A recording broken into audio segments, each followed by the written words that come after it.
सुमेश, ऐसे मजाक मत उड़ाओ। सोनम, चलो मैं तुम्हें विराम चिन्ह सिखाती हूँ।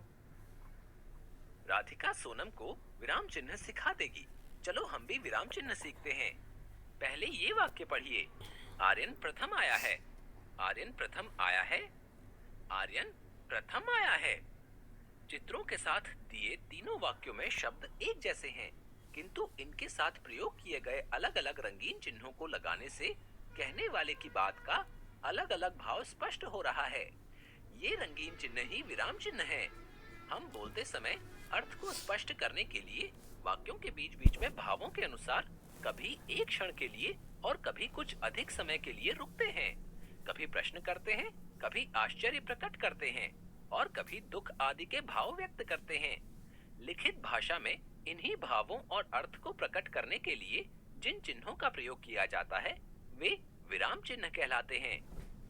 अतः हम कह सकते हैं, विराम का अर्थ है रुकना, अर्थात लिखित रूप में रुकने या भाव का संकेत स्पष्ट करने के लिए जो चिन्ह लगाए जाते हैं उन्हें विराम चिन्ह कहते हैं।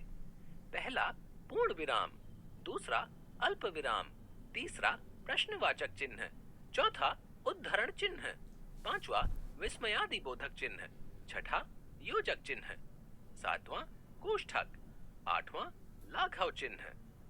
पूर्ण विराम, पूर्ण विराम का मतलब होता है पूरी तरह रुकना, अर्थात बात पूरी हो जाने पर वाक्य के अंत में रुकने के लिए पूर्ण विराम लगाते हैं। जैसे क प्रीति कक्षा 5 में पढ़ती है। ख हम विद्यालय जा रहे हैं। अल्प विराम, अल्प विराम का मतलब होता है थोड़ा रुकना, अर्थात किसी वाक्य में जहाँ थोड़ा रुकना होता है या किसी व्यक्ति या वस्तु को दूसरे से अलग दिखाना होता है वहाँ अल्प विराम का प्रयोग किया जाता है। जैसे क जल्दी चलो बारिश होने वाली है। ख हर्ष, विवेक और प्रकाश पढ़ने आ रहे हैं। प्रश्नवाचक चिन्ह, जिन वाक्यों में कोई प्रश्न पूछा जाता है वहाँ प्रश्नवाचक चिन्ह लगाते हैं। जैसे क क्या मनिका खेलने गई। ख तुम कब आए। उद्धरण चिन्ह, जब किसी के द्वारा कही गई बात को ज्यों का त्यों लिखते हैं तो इस चिन्ह का प्रयोग करते हैं। यह चिन्ह दो प्रकार के होते हैं, इकहरा उद्धरण चिन्ह और दोहरा उद्धरण चिन्ह। किसी का उपनाम या किसी की रचना का नाम लिखने के लिए इकहरे उद्धरण चिन्ह का प्रयोग करते हैं और किसी के कथन को लिखते समय दोहरे उद्धरण चिन्ह का प्रयोग करते हैं।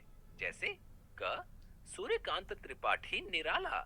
ख कामायनी गोदान। ग सुभाष चंद्र बोस ने कहा था, तुम मुझे खून दो मैं तुम्हें आजादी दूंगा। घ माँ ने मुझसे कहा, परिश्रम करोगे तो सफलता तुम्हारे कदम चूमेगी। विस्मयादिबोधक चिन्ह, आश्चर्य, खुशी, दुख, शोक, उत्साह, घृणा आदि भावों को प्रकट करने के लिए हम इस चिन्ह का प्रयोग करते हैं। जैसे क वाह तुमने तो कमाल कर दिया। ख अरे आप आ गए। योजक चिन्ह, दो शब्दों को जोड़ने के लिए इस चिन्ह का प्रयोग किया जाता है। जैसे क किसान रात दिन मेहनत करता है। ख थोड़ा जल्दी जल्दी लिखा करो। कोष्ठक, किसी शब्द के अर्थ को या विकल्प को लिखने के लिए इसका प्रयोग किया जाता है।